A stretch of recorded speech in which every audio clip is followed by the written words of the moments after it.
यह जीवन अत्यंत छोटा है। हम नहीं जानते अब कितने श्वास इस शरीर में बचे हुए हैं, लेकिन हम भाग्यशाली इसलिए भी हैं क्योंकि हम एकादशी जैसे व्रत का पालन करते हैं। एकादशी के विषय में हमारे शास्त्र कहते हैं, संसार सर्प दृष्टा नाम नरा नाम पाप कर्म नाम, एकादशी उपवास न सद्य एवं सुखं भवेत्। अर्थात संसार रूपी सर्पदष्ट पापी मनुष्य समूह जब एकादशी के उपवास का पालन करते हैं तो वे तुरंत सुखी हो जाते हैं। इस मनुष्य जीवन और आने वाले आध्यात्मिक गंतव्य दोनों के लिए ही यह एकादशी का व्रत अत्यंत फलदायी है। और फिर इस बार जो एकादशी तिथि आई है वह तो महाभाग्यशाली है, क्योंकि यह महाद्वादशी है जो कि संपूर्ण वर्ष में सिर्फ 8 बार आती है। इसका नाम है विजया महाद्वादशी। हमारे शास्त्र कहते हैं कि जब भी ऐसी महाद्वादशी तिथि आए तो व्यक्ति को एकादशी व्रत का पालन द्वादशी के दिन करना चाहिए और ऐसा करने से उसे एकादशी और द्वादशी दोनों का ही पुण्य फल अपने आप प्राप्त हो जाता है। तो चलिए आज के इस पावन अवसर पर हम श्रवण करते हैं विजया एकादशी की पौराणिक कथा। एक समय की बात है जब पांडवों में ज्येष्ठ युधिष्ठिर महाराज ने परम भगवान श्री कृष्ण से पूछा, हे वासुदेव, कृपया आप मुझे फाल्गुन मास के कृष्ण पक्ष में आने वाली एकादशी के विषय में बताएं। उसका नाम क्या है और इस एकादशी व्रत का महात्म्य क्या है? कृपया विस्तार पूर्वक मुझे इस विषय में बताएं। प्रभु युधिष्ठिर महाराज की जिज्ञासा सुनकर मदन मोहन श्री कृष्ण ने उत्तर देते हुए कहा, हे राजन, अवश्य ही मैं आपको इस एकादशी के महात्म्य का वर्णन कह सुनाता हूँ। ध्यान पूर्वक सुनिए।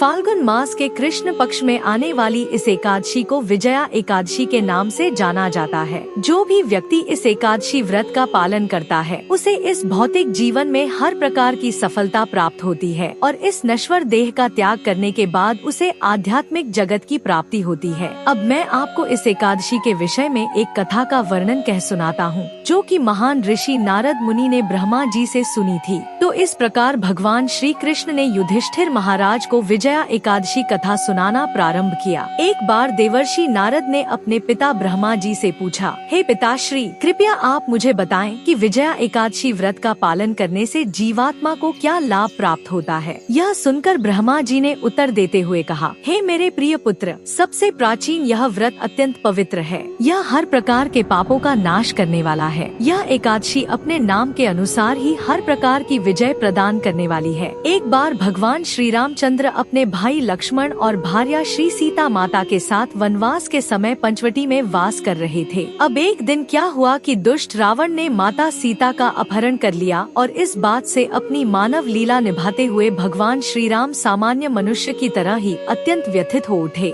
जब वे माता सीता को खोज रहे थे उस समय उन्हें मार्ग में जटायु मिले, जिन्होंने किस प्रकार दुष्ट रावण ने माता सीता का अपहरण किया था उसका पूरा वृत्तांत कह सुनाया। उसके पश्चात जटायु वैकुंठ लोक में चले गए। कुछ समय पश्चात भगवान श्री रामचंद्र और वानरों के राजा सुग्रीव के बीच मित्रता स्थापित हुई, जिनके साथ मिलकर उन्होंने वानरों और भालुओं की एक बड़ी सेना तैयार की। श्री राम ने हनुमान को माता सीता की खोज करने के लिए लंका भेजा, जहां हनुमान ने माता सीता को भगवान श्री राम की अंगूठी दिखाई और उनका संदेश भी दिया। वापस आकर हनुमान ने अशोक वाटिका में दुखम स्थिति में रह रही सीता माता की स्थिति का समाचार श्री राम को सुनाया। उसके पश्चात भगवान श्री रामचंद्र बिना विलंब किए शीघ्र ही दक्षिण के समुद्र की ओर निकल पड़े। समुद्र तट पर पहुँचते ही उन्हें इस बात का अनुभव हुआ कि समुद्र अत्यंत गहरा है और इतनी बड़ी सेना को समुद्र पार करवाना एक सबसे बड़ी चुनौती है। उस समय लक्ष्मण जी ने श्री रामचंद्र जी से कहा,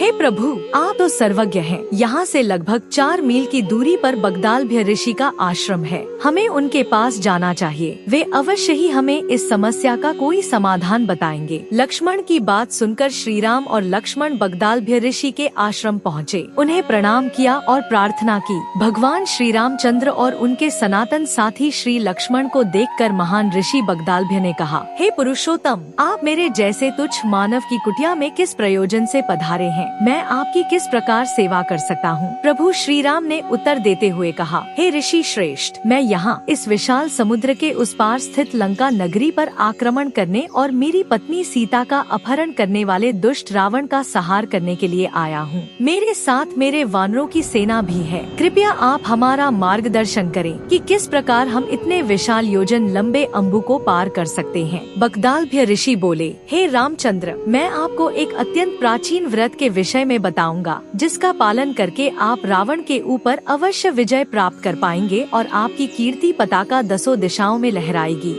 फाल्गुन मास के कृष्ण पक्ष में आने वाली विजया एकादशी का श्रद्धा पूर्वक व्रत पालन करने से आपकी विजय निश्चित है। अब मैं आपको इस व्रत की विधि सुनाता हूँ। दशमी के दिन सोने, चांदी, तांबे अथवा मिट्टी का एक कलश स्थापित करके उस कलश को जल से भरकर आम के पत्तों से उसे सजाएं। उसके ऊपर भगवान नारायण के सुवर्ण विग्रह की स्थापना करें। सप्तधान्य का आसन बनाकर उस पर इस कलश को स्थापित करें और अगले दिन विजया एकादशी पर प्रातः ब्रह्मा मुहूर्त में स्नान आदि से स्वच्छ होकर इस कलश की पुनः स्थापना करें। फूलों की माला और चंदन के लेप से उसे सुशोभित करें। कलश के ऊपरी हिस्से में अनार, नारियल और जौ रखें। अपूर्ण भक्ति भाव और प्रेम पूर्वक इस कलश रूपी विग्रह की पूजा करें। उसे धूप, दीप, चंदन, फूल और प्रसाद अर्पित करें। एकादशी के दिन संपूर्ण समय उसके सामने बैठकर हरि कथा का पठन और श्रवण करें। रात्रि में भी उसी स्थान पर जागरण करें। दूसरे दिन प्रातः उस कलश को किसी पवित्र नदी या जलाशय के समीप स्थापित करें और विधि पूर्वक पुनः उसकी पूजा करें। उसके पश्चात सुपात्र ब्राह्मण को इस कलश और उस पर रखे हुए नैवेद्य का दान दे। इसके साथ साथ आप अन्य अनेक प्रकार के दान भी दे सकते हैं। इस प्रकार विधि पूर्वक विजया एकादशी व्रत का पालन करने से आपकी विजय अवश्य होगी। अपनी इस कथा को आगे बढ़ाते हुए ब्रह्मा जी ने नारद मुनि से कहा, हे नारद, बकदालभ्य ऋषि के अनुसार श्री रामचंद्र जी ने इस विजया एकादशी व्रत का पालन किया और लंका पर विजय प्राप्त करके रावण का संहार किया। इसी प्रकार जो भी व्यक्ति इस विजया एकादशी व्रत का पालन करेगा,